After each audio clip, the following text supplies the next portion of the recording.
보아. 자, 우리가 지금까지 이야기를 할 때 단독 실손 그렇게 보장이 좋지 않다. 착한 실손이라고 많이 불리죠. 요 단독 실손, 착한 실손이 보험료는 저렴한데 반대로 우리가 보상을 받을 때 그렇게 보장 내용이 좋지 않다. 그러니까 가격만 장점이고 나머지는 다 단점이에요 라고 말했는데 장점이 하나 생겼습니다. 근데 이 장점이 어마어마한 장점이 생겼는데 이 장점을 거의 모르세요. 그래서 오늘은 이 단독 실손 보험의 장점에 대해서 한번 이야기하도록 하겠습니다. 자, 근데 단독 실손 보험의 장점을 알기 전에 단독 실손 보험이 탄생한 배경을 알아야 돼. 왜 단독 실손 보험이 나왔냐 이 말이에요. 실손 보험이 딱 실손 보험 이렇게 하나의 상품으로 나오게 된 이유가 있어요. 우리가 그 배경부터 해서 단독 실손 보험의 장점까지 한번 알아보도록 하겠습니다. 이 숨겨진 장점을 듣게 되신다면 깜짝 놀랄 거예요. 아, 이거 보상받을 때 상당히 유리하구나 라는 점을 알게 되실 겁니다. 자, 먼저 한번 보도록 합시다.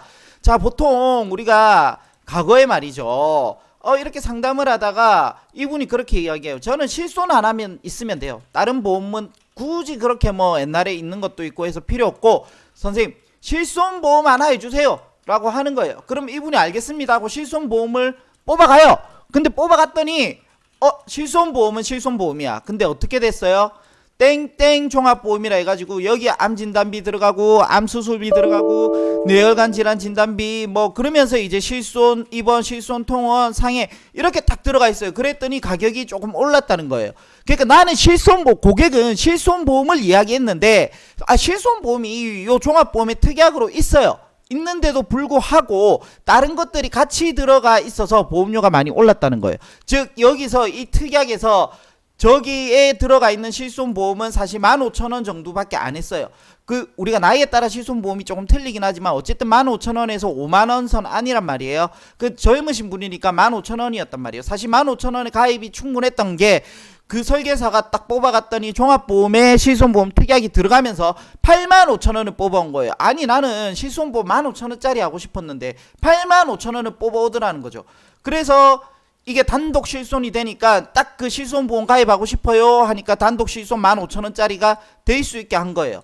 즉 과거에 아주 과거에는 저는 실손보험 하나 가입하고 싶었는데 그 실손보험이 이런 15,000원의 비용만 지불하면 되는 그게 아니라 종합보험에 실손 특약이 들어가고 나머지 특약들이 들어가서 85,000원짜리를 받았다는 거예요. 이런 일이 비일비재했어요.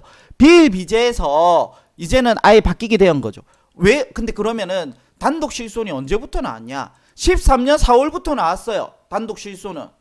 근데 단독 실손을 파는 설계사가 없었죠. 실손보험 해주세요 하면 종합보험에 이 실손 특약을 넣어서 팔았던 거예요. 그러니까 단독 실손이 있었지만 의미가 없었어요.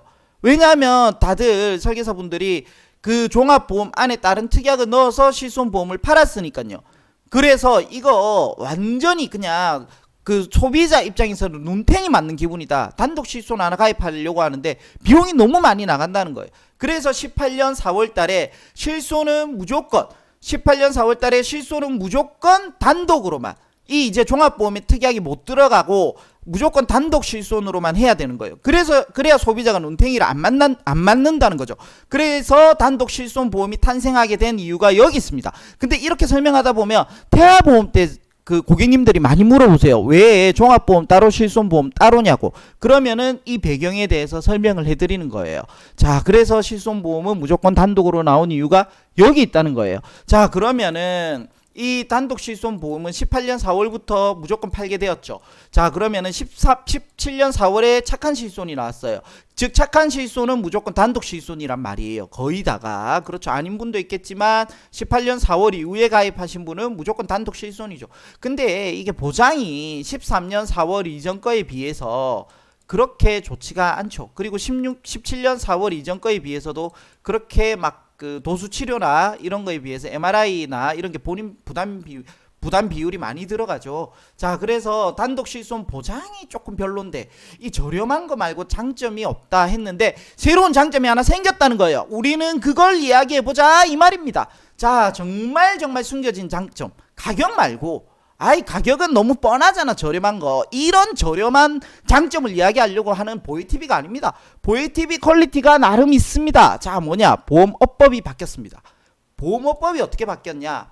이 보험업법이 한 번씩 개정이 돼요. 그래서 개정이 되는데 요렇게 개정이 됐어요. 이걸 보니까 머리가 너무 아파요. 그래서 쉽게 설명을 하고 기사를 하나 가지고 왔습니다. 우리가 쉽게 설명을 해드리도록 하겠습니다. 자, 실손보험 가입자가 2020년 작년부터인데 1년 동안 이게 시행이 되었는데 거의 몰라요. 그래서 알려드리는 거예요. 2020년부터 손해사정사를 직접 선임이 가능하다는 거예요. 즉 무슨 말이냐면 내가 실손보험을 이제 청구했을 때 손해사정사를 직접 선임할 수 있는 기능이 있다는 거예요. 단독 실손은. 자, 손해사정은 뭐냐? 손해사정이 뭔지 한번 볼게요.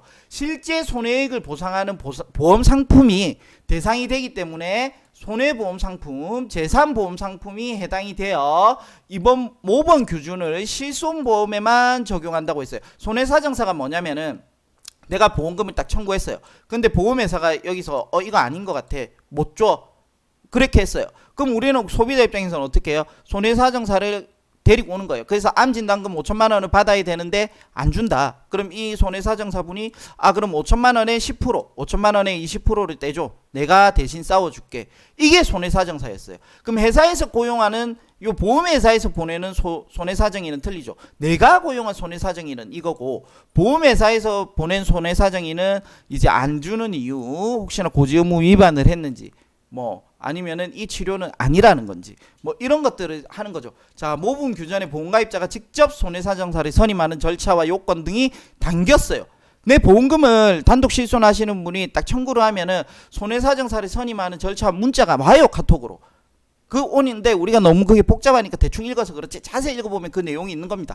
보험사는 보험가입자가 보험금 청구 접수 때 손해사정사 선임 관련 내용을 알 수 있도록 안내해야 한다 해서 지금 다 안내가 되고 있습니다. 근데 잘 모르는 거예요. 자, 그러면은 이걸 그림을 통해서 조금 더 그 가정에 이 단독 실손만 되거든요. 이게 그 종합보험의 실손보험이 특약을 가지신 분은 안 돼요. 단독 실손만 가능해요.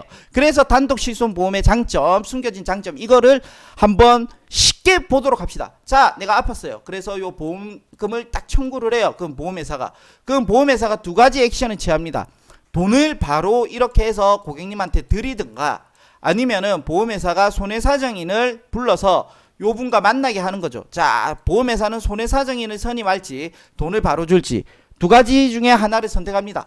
자, 그러면은 만약에 돈을 바로 주면 아무 문제가 없죠. 근데 손해사정인을 보험회사가 선임을 했어요. 그러면은 내 고객님과 손해사정인이 만나요. 그래서 손해사정인이 요 필요한 서류에 사인을 해달라고 합니다. 여기에 사인을 해. 그러면서 이제 국세청 연말정산 자료도 있을 수 있고 건강보험 기록 공단도 있을 수 있고 여러 가지가 있습니다. 근데 우리는 위임장 동의서에만 사인을 해도 큰 문제는 없습니다, 사실. 그러면은 그 나머지들을 사인하지 않으면은 어떤 문제가 발생하나요? 보험금이 늦게 가더라도 지급 지연이자만 받을 수 없어요. 약간의 그렇게 되어 있어요. 그렇지만 어쨌든 이 손해사정사 분이 와서 이렇게 너 꼭 해야 되는 이유와 이런 것들을 막 이야기합니다. 그러면서 우리는 다 사인을 하는 거죠. 그러면서 이분이 국세청 연말정산 자료를 통해서 내가 갔던 병원들을 고지 위반을 했는지 안 했는지 등을 조사해서 이 치료는 그 전에 과거부터 했으니 보험금을 지급할 수 없다. 이런 이야기를 듣게 되는 겁니다. 자, 그렇기 때문에 고객은 너무 불리하죠. 그래서 고객의 입장에서는 그러면은 나는 내가 스스로 막 이렇게 공부를 해야 되겠다라는 생각이 들 거예요. 내가 열공을 해야지. 내 당할 수 없다. 나 눈탱이 맞는 거는 내가 눈은 뜨고 볼 수는 없다. 나는 공부를 하겠다. 하지만 쉽지 않습니다. 그게 하루 이틀 해가지고 될 공부가 아니라는 거예요. 그러니까 어떻게 해요? 그러면은 나는 손해사정인을 선임해야 되겠다는 거예요. 나도 손해사정인을 선임할 수 있다는 거예요. 그 문자 안내를 받고. 그러면은 어떻게 하냐? 과거에는 내가 손해사정인을 선임하면 내가 100만 원을 받아야 된다. 그럼 100만 원에 10%나 20%나 이런 걸 떼줘야 된단 말이에요. 그러면은 내 돈이 나간 거잖아요. 어쨌든 내가 받아야 될 돈이 1,000만 원이다. 실손보험으로. 실손보험 잘 안 하지만 어쨌든 1,000만 원이야. 그러면은 100만 원이나 200만 원이 날아가는 거예요. 그런데 이제는 제도가 단독 실손을 가진 분은 제도가 바뀌었다는 거예요. 자, 내가 그 문자를 받았어요. 실손보험을 딱 여기 청구를 하죠. 제가 청구를 하면은 보험회사가 이제 요 손해사정인을 선임할 수 있는지 승낙을 할지 거절을 할지 하는데 실손보험에 대해서는 웬만하면 승낙을 해요. 자, 그래서 고객님이 회사에 승낙을 받아서 요 손해사정인을 딱 선임을 해요. 선임을 하면 원래는 내가 요렇게 돈을 줘야 됐잖아요. 근데 이제는 요 손해사정인을 선임한 비용을 요 돈을 보험회사가 준다는 거예요. 요 돈을. 그러니까 내 입장에서는 무조건 손해사정인의 선임을 하면 되는 거예요. 단독실손 가진 분은. 왜? 내 돈이 안 나가잖아. 내 돈이 안 나가고 이 비용을 보험회사가 부담을 한단 말이에요. 그렇기 때문에 내 주머니에서 나갈 돈이 없어요.